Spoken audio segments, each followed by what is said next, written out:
Another key issue you need to be able to work with is volume. How do you turn these tracks or these clips up and down?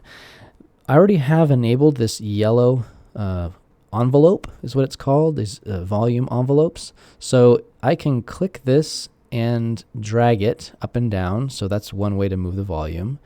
Another thing I can do, if you notice my mouse, the little pointer here, if I hover over the yellow rubber band, as we sometimes refer to it, I see I have a plus symbol now next to my cursor. And if I click, I add a keyframe.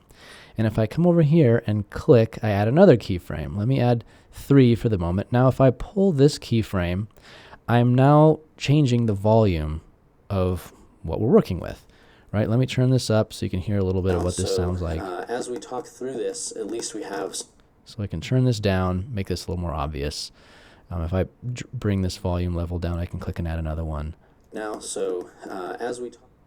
Okay, you can hear how that cut out. To work with. Came back up. So that's how you do the envelope editing.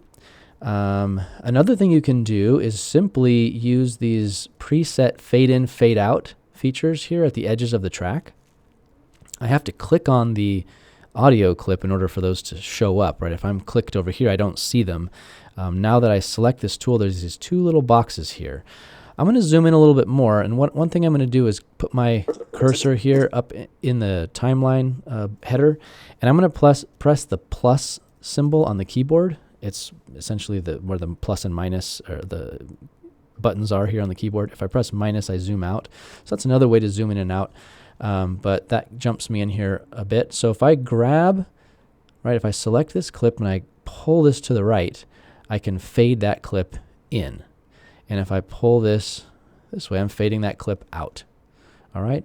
Another way to do that would simply be to add envelope markers, right? Keyframes, right, like this.